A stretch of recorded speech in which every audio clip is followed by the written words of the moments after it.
Yo, what's up, Brandon? I just now got your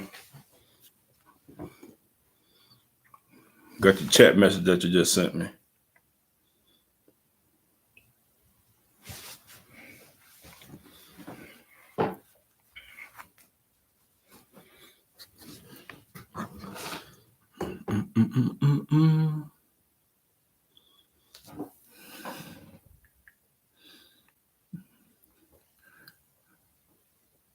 Rejoin.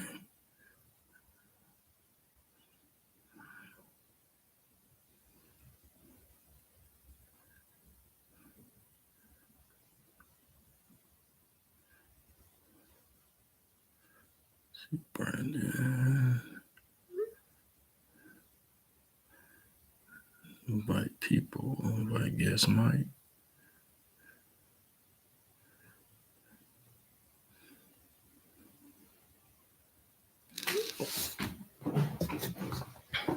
Hold on 1 second, Brandon. I'll be right back.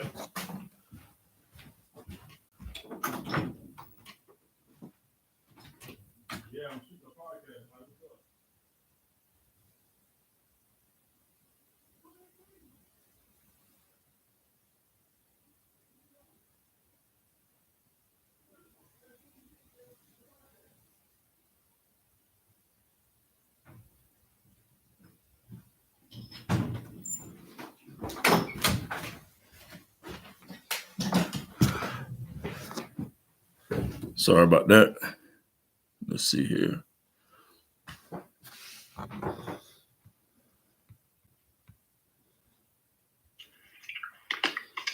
Hey, you can hear me?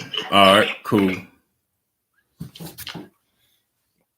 So you still on the YouTube on live, or you got out of that? Yes, I'm on that. Okay, no, don't worry about it. I was just asking. Yes, I'm on that. I got it right here on my phone. Okay.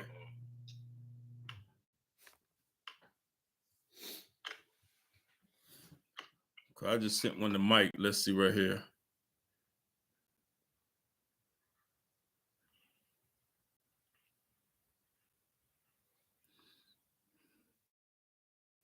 I was about to say, yeah, y'all need to have like the your phone,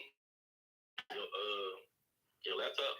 Yeah, I got my laptop up. Oh, okay, yeah, I'll go because when people like say stuff in the chat, it'll pop up. Yeah, so I got that. I think I had the latency on yours, so I get it. I think I put in there with it take 10 seconds for you to send a message or type of message and stuff like that. So, okay. So I put I should just let the latency go off, and then people just typing and just keep going and stuff like that.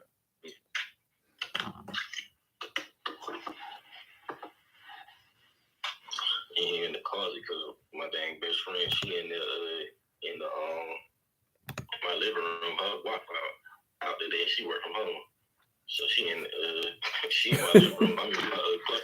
Oh, yeah, we was in there. We was gonna talk about I'm waiting for Mike. Mike, he headed home. He running a little late, but we're gonna talk about this couple of things I had on here today. We're gonna talk about the Black Monday. Well, it's actually Black Tuesday now. You know, the Raiders just fired Antonio Pierce. So, and then the Patriots got rid of Jared Mayo after 1 year. So, what do you think about the firing of Jared Mayo and Antonio Pierce? Do you think? My bad. Go ahead. I get ready to say, do you think they should have got more than they should have got at least like maybe 2 to 3 years, right? At least a chance to build a team up. Of course, like nobody expected the Patriots to win. Exactly. To really into this year, so yeah, I don't see why.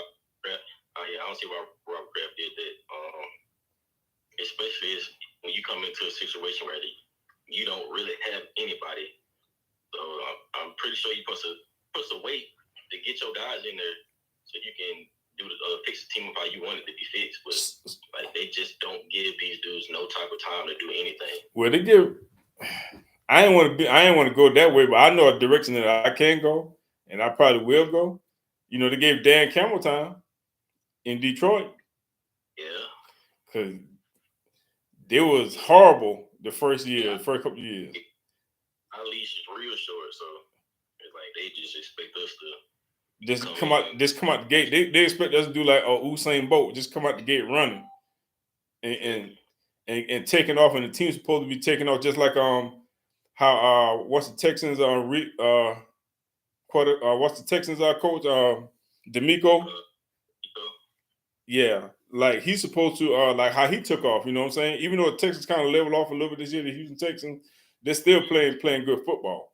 You know what I'm saying? He still got great command of that team. So he had a pretty nice defense before he got there, and they had weapons on offense. So he didn't go in there like the Patriots situation where he didn't have nothing. True. I'm just trying to think why do they give these coaches? Because the same thing. Okay, Antonio Pierce took over the team last year on an interim basis, right? You know, he got to win their last couple of games or whatever. Then they say, okay, let's go ahead. You know, we're going to hire him. You know what I'm saying? Because a lot of the players, you know, push for him to be the coach. You know, or the Raiders. Now, you know, he was 4. They were like 4-13 or something like that this year. 4-13. You know, yeah, they were 4-13. You know, they ain't really had no real good their quarterback play was kind of suspect, you know what I'm saying? And my man, he left. He wanted to go to the Jets. What's the wide receiver? Adams. Yeah. So he wanted to get up out of there. And I'm just trying to figure out, man, like I think he just should have at least when you're a head coach now, when you be trying to become a coach of a football team or NFL football team, you should get at least 3 years. At least. Yeah.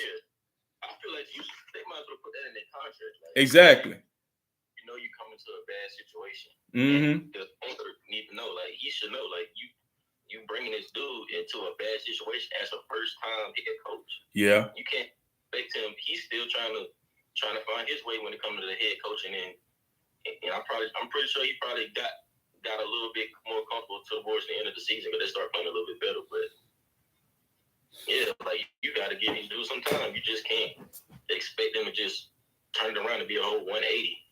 I guess that would happen when you used to have Brady. I don't know.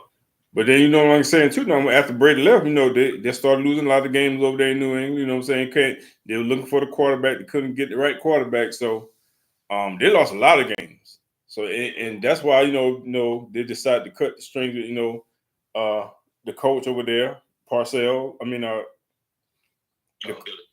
Yeah, Belichick. You know, let him go. And man, I don't know, man. I'm just trying to think. Why do they do like coaches like that, especially the African American coaches? They give them 1 year, get them up out of there. You know what I'm saying? Yeah. They don't give them no time to build. Because you got to think, the coach got to be in line with the GM too. So if the GM don't like you, and that's gonna be a lot of friction and stuff too when you trying to build a team. So when you have a whole 17-year rapport with the owner of the team that you own, that you done. You know, well, I already knew what the Patriots going. They're going to get Mike Vrabel. They're definitely going to hire him back. Yeah, I heard about that. They might get Mike Vrabel. Yeah, that's already in the works. So even though they're going to do their due diligence, you know what I'm saying, make it seem like they're going looking for a coach, but Mike Vrabel already signed on the dotted line over there in New England. Yeah, they ain't really looking for nobody. So I guess they want to see what Mike Vrabel do, and they're going to go from there. Another thing I was looking at, and I want your take on this right here, is, matter of fact, let me go back to the coaching thing. Antonio Pierce was fired after 1 year. Last time that happened with the Raiders was when Hugh Jackson was the Raiders head coach. That was in 2011. He did 1 year, he got fired. You know what I'm saying? But ever since, between Hugh Jackson and Antonio Pierce, they done had about 4 or 5 coaches. But at least they had like 2 years. You know what I'm saying? 2 3 years, something like that. They give these cats 1 year and, hey man, y'all out of here. You know what I'm saying? Don't even give them a chance. They just say, yeah, we did this. We just to say that we did. Just to make it look good? Yeah. I'm thinking the same thing too. But you got for Antonio Pierce is different, because you got the players vouching vouching for them, wanting them to be there. True. But at the same time, they're not winning. But they don't have a quarterback. The defense trash. Yep. Their receiver core is okay. Okay, yeah. The other guy had 1,000 yards receiving. Brock Bowers, the tight end. Yeah, the tight end. No, and then the other little wide receiver too. He just had 1,000 yards last night. I mean, the other night. I forgot what his name is, but he had 1,000 yards. Yeah. But yeah, they got a nice receiver core. They just need a quarterback. They need another running back. And they're probably gonna find something on the line. But yeah, they got a lot of holes they gotta fill. Okay, so how you think the Panthers? How you think Bryce Young was looking the last couple of games for the Panthers? I ain't gonna lie. I looked at the highlights of the games, but I ain't watched the. You ain't really watching no. Okay, that's understandable. But he looking good, man. I think he's gonna really be doing something this year. He our future quarterback. You know what I'm saying? We already got him locked in, so I think he's gonna do real good. This got to get the pieces around. They got to build the defense up. They definitely got to build a defense up that secondary. So I think we can be in a good position, man. For real. Yeah, like 5 touchdowns last game, innit? Yeah. Yeah. Just he's Steph Curry, one of them. Yeah, I think. You. So yeah, he's still got his confidence, so that's good. He definitely gonna need that. I don't know. Hopefully they do something next year. That'd be good. See the Panthers winning again since Cam left. That'll be. Yeah, they definitely need somebody since Cam left, man. I think we could be in a good position for the upcoming future for the Carolina. Yeah, but they're not comfortable now, so yeah. Nice. So yeah, I think y'all straight that quarterback. All right, then let me hit on another topic then. We want to talk about this right here. Who you think going to be coach of the year? Mm-hmm. I might go Dan Quinn from the Commanders head coach. Yep. I might go him because nobody expect Redskins to be where they at. Yeah, ain't nobody expect that. Yeah, and you know what? You shocked when you said that. That caught me by surprise because I was really thinking about the coach for Dan Campbell for the coach for the Detroit Lions. How they had a whole bunch of injuries on the defense, but they the next man up mentality. They kept stepping up and playing real good football. So I would think that he would be, the coach of the year. But I definitely could see Dan Quinn, being it also. I wouldn't, knock that because he definitely brought the Commanders. Yeah, with them getting a good quarterback and then and them winning the games that they won, I definitely wasn't expecting them to be no playoffs for real. I think, with the Lions, I feel like it's just the culture up there now. So it's just like a next man up. Yeah. Yep. It's that culture. And I was telling me, my homeboy, like I said, my homeboy Mike, we talking about that too at work. If you can get those guys, man, Dan Quinn got the mentality of he got those guys when if he pick them off the practice squad or whatever, they're stepping up, they're coming into the starting lineup or whatever. They're on defense, they're playing. They're running through a brick wall for him because he played the game. You know what I'm saying? He played for the Lions. So he know what they're going through. Like I said, off the field, you know what I'm saying? They got off the field issues or anything like that. He really know how to relate to the football player because he was a football player. So that's a lot to think about too when you get picking a coach too. Are you a galvanizer of men? Can you relate to men? Can you bring everybody together and make sure that they're doing the job that they're supposed to be doing? Making sure that they're okay, off the field, you know what I'm saying? Making sure everything's straight at home when they're off the field, you know what I'm saying? I'm pretty sure he know how to deal with with the players like that because he was a player also. Right. I feel like every head coach should have did some type of time in the pros. Yeah. Team, you should have that playing experience, so you got you got the rapport with the players. They know that you been in their shoes, so they know what you you know what they're talking about. So yeah, True. Okay, we're gonna go on another subject. Do you think? Okay, we had two players this year that kind of like took themselves out the game. All right, Tyreek Hill did the last game. The player for the San Francisco 49ers, he walked off the field. So you play football, you know what I'm saying? You've been in those type of situations, but not those type of situations, but you've been in the locker room. When you see a player that's on your team, when they do that, what do the other players or teammates think of that player? You know what I'm saying? If they walk off the field. With the linebacker for 49ers, like he was just he won for the team. I mean, I don't think he won it for the team. Well, I think Tyreek is still he was just angry, but yeah, I feel like the linebacker for 49ers, he already knew that what's it called Greenlaw was coming back. Exactly. Hey, Greenlaw coming back. We about to give him a little bit more time to get readjusted to the game. Mm-hmm. Time look back short. All right, cool. That's cool. You knew already that spot for him to get back. Why you gonna get mad? Y'all losing anyway. So it's not like you helping the team win. Let that man get his spot back that he earned. Mm-hmm. All pro and have his spot back. So it's cool when you get in the game. So you think it was more of him being selfish? It's more of a selfish thing. Because once you heard, oh no, I'm good, and you walk, you got all these fans looking at you walk back into the locker room, basically because you mad that the person that's the starter, the real starter, is what we supposed to do is back in the game. I don't know. That's crazy. I don't like it. And then Tyreek Hill, I think he was just in the heat of the moment. I feel like once he calmed down, somebody asked him the question again.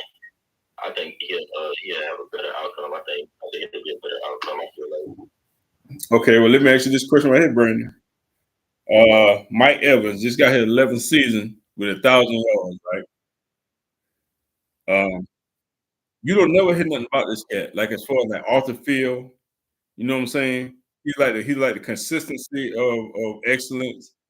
You know, only time he's out the game is like he really hurt. You know, he had a little hamstring injury, so he was out. You know, a couple of games this year. But he played every day. He played pretty much every down. He don't do a lot of hoopla, a lot of bragging and stuff like that. You don't hear a bunch of off the field issues with him. And he just tied Jerry Rice for 11 straight, seasons with 1,000 yards, man. But you don't hear him in when it comes to a receiver. You don't hear him in the talk or who the best receivers. Why is that? Why do you think that is? I think it's because he just had. Well, you can't say that because D-Hop had a whole bunch of different quarterbacks. True. So I don't know. I don't know. That's weird. Yeah, he 11 years, 1,000 yards, man. He just do his job. He do his job. He come in, he do. You know who he remind me of? He had that same demeanor, Megatron in Detroit. You don't hear a whole bunch of stuff about Megatron off the field. He come in, he do what he got to do. You know what I'm saying? Do what they got to do between the lines, and then he go on about the business. But like you said, no, I know most wide receivers are prima donnas. So, I need to get the ball. Give me the ball. Give me the ball. I ain't never heard nobody say that. Mike Evans be saying that stuff. I ain't never heard nobody say Megatron be saying stuff like that. Hey, give me the ball. Give me the ball. They're not the prima donna type of wide receivers. But you got a lot of wide receivers in the league that are prima donnas that can be like a little cancer to the team. Yep. What about my man at Pittsburgh over there?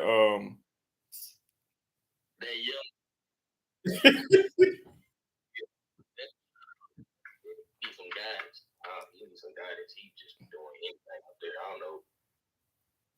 He was complaining about what Russ said. Mm-hmm. Or then you come and display this. You a goose egg, everything. You drop everything. Yeah, no yards. I think he had a -1 yards. Matter of fact. So you think he meant to do that? I don't think it is. Cause I wouldn't do that. In any game, I'm not gonna mess up my check. Yeah. I still nobody. I'm not dropping no football first of all. Yeah. I'm not doing that on purpose. No. Because who was to say if he did that in his contract for the season, he had a certain amount of targets he was supposed to get, and the 3 that he dropped it could have been it. True. Because a lot of players had to wait till the last game of the year to get those incentives. Like I said, Mike Evans. There's a couple of games that somebody need like a sack, to get another incentive and stuff like that, to get that bonus money and stuff like that. So yeah.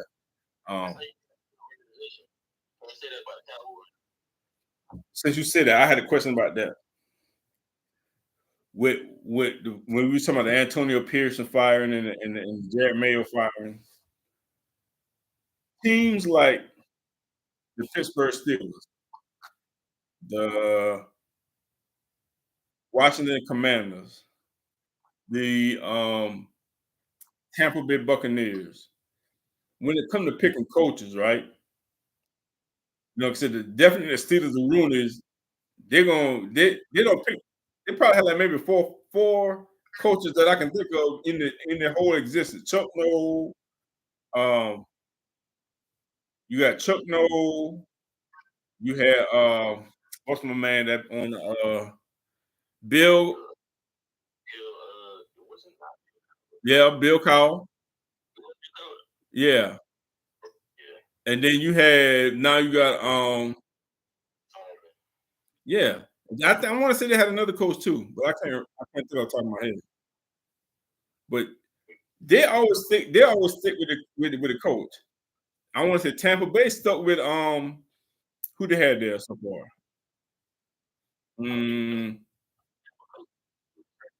Huh? Is a black guy. No, he would Atlanta. The other guy. He real quiet. He real quiet. Let me see who the coach is, man. Tripping.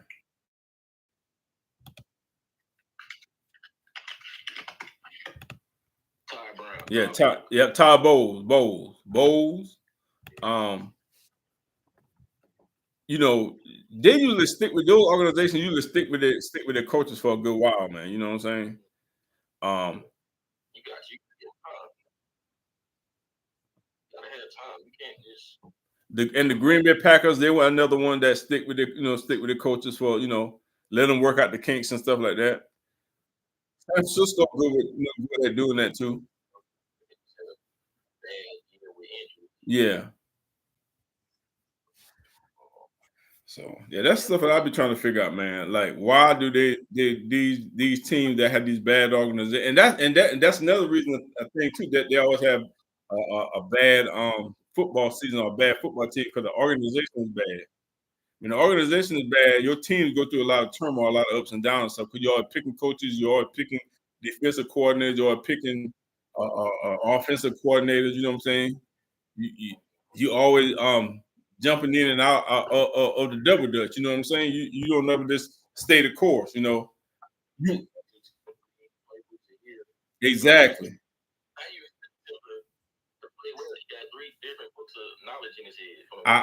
Look at i.e. the same situation with the Carolina Panthers when they had Sam Donald here one time. They had Baker Mayfield. You know what I'm saying?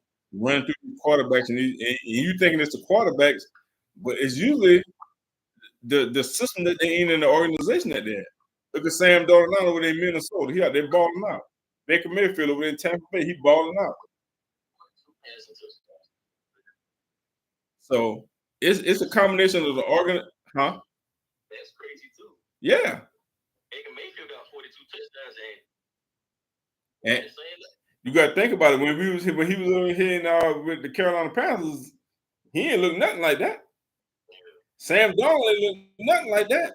Not like he looking over in Minnesota. Good organizations.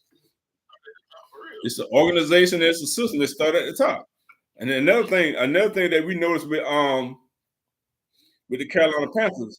Ever since they hired Dan Morgan to become the GM, you don't see Temple in it. Temple not putting his 2 cents in it all the time. You don't hear nothing about Temple no more. Now you see the team starting to become, getting better, starting to have built a solid foundation. Now next year, Dan Morgan will be able to do what he need to do because now Temple say, okay, I got me a good GM, I got me a good coach. I'm gonna just sit back and give these guys what they need to help better the team. You know what I'm saying? That's what they're supposed to do. Like, it's cool to give your recommendation, but these guys that do it every day, they know what they're looking at. Yeah. Them have they pick. Yeah. They do to get you where you want your team to be. Exactly. You don't got to be over everything. You don't got to control everything. You got to know how to delegate. A lot of people don't know how to delegate. You got to be able to delegate. If you hire somebody to do a job, let them do a job. Don't be over their shoulder. Every time they can't even make a move without you being over their shoulder, or make a decision without you, looking over their shoulder, saying, "Hey, I wonder what I want to go and say." You don't have. You won't be able to do your job effectively if you got to be always looking over your shoulder, wondering what the owner going to say, what he going to do. You know what I'm saying? So like, I'm calling Suge Knight. You know what I'm saying? Want to be all in the video. You know what I'm saying? You dancing, you all up in the video, you doing all this and that, man. Come to death row, man. That was it.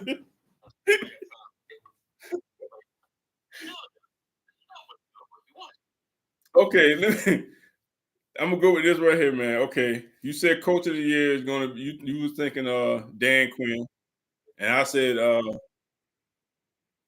Detroit coach Dan Campbell. Those are, like I said, those are two good picks. We can go either way with that one. Let me ask you this other question, and this is on the NBA side. Going to the NBA. Do you think is Jimmy Butler a cancer? Yes. Why you say that? Man, all the stuff he doing the same stuff now. Okay, you got to think about it. He was with the 76ers too. Now he did that too. Yeah, it's definitely him.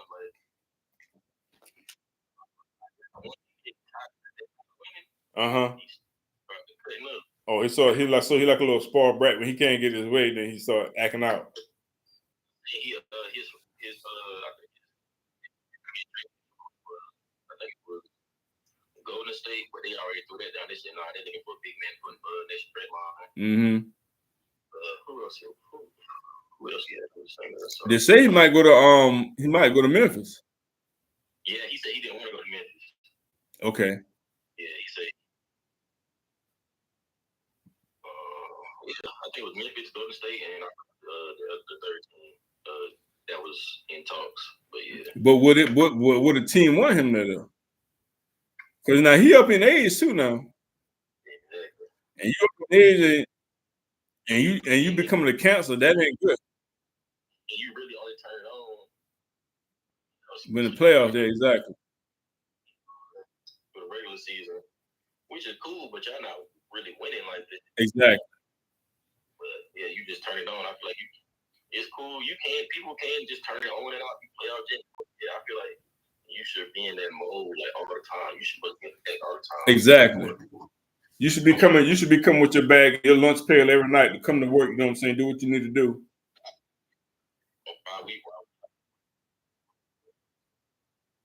Especially when you got players or people paying good hard-earned money to come see you. And then especially like the stars, they're not showing it, they're not coming to the game, they're sitting out and stuff like that. That may be a night that a parent may be off work that night or off to work the next day, and want to take their son or their daughter to the game to see their favorite player, and then you're not playing. I can understand if you're actually really injured, you know what I'm saying? That's different. But if you're not injured, you just say, hey, I'm sitting out tonight because of rest or whatever the case may be. That's hard for an NBA fan, man. Killing the NBA right now. Oh yeah, hey man, you hit the nail on the head. Definitely low management in threes. Hey man, they shooting so many threes. It's crazy out here, bro. Everybody wants to shoot threes.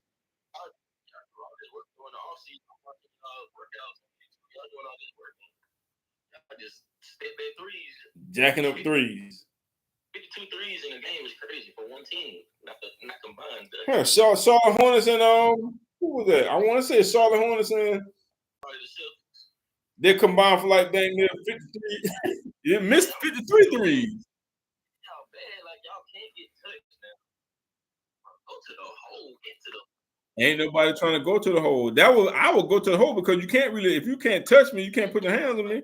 I'm going to the hole every day. But see, if you practicing your handles, you should be able to get to the hole. If you can shake somebody to get to the hole, go to the hole.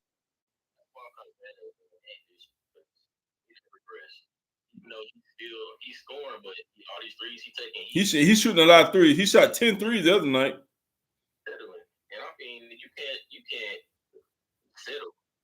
You really don't have no real. You really don't have no real like shot blockers. None. In NBA no more. They ain't got no shot blocker. Ain't nobody playing no defense. So, like I said, you 6'6", 6'7", big as you is, I'm going to the hole every night. They don't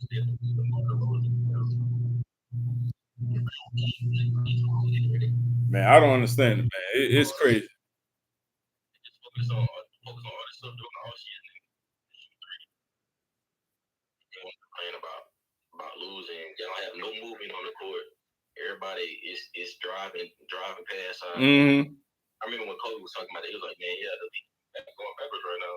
He said the league is going backwards. He said they don't really know how to run an offense. Yeah. You got a person just driving to pass to somebody who probably can't even shoot the ball. But you got to think about this too. Since you say that goes back to another thing that me and Mike were talking about. The AAU basketball, the traveling basketball. You trying to get all the good players, all the top teenagers getting on one team. You know what I'm saying? Like they're just playing around. Exactly. So the fundamentals is really gone. You know what I'm saying? The fundamentals of actual playing on a 5-man roster and you know, passing the ball, you know what I'm saying, posting up. Everybody want to jack and shoot threes and run up and down the court. They don't. So do they even practice? They don't even practice like set offenses, do they? Like, yeah, we got this game, or they know the schedule. Yeah, we got this game.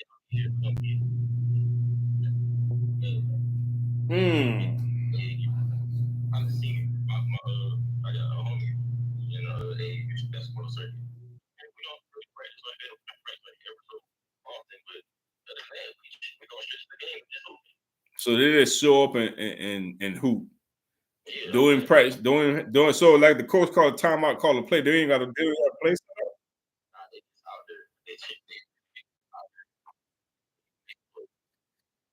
Boy, that's crazy, man.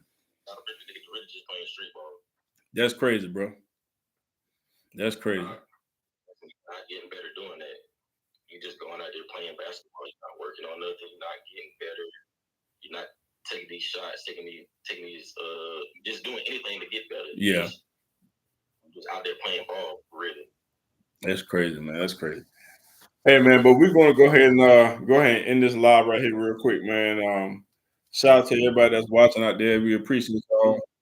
I got my son Brandon over there from Houston. He's on the other side of the screen. You know what I'm saying? Me and him just chit-chatting up.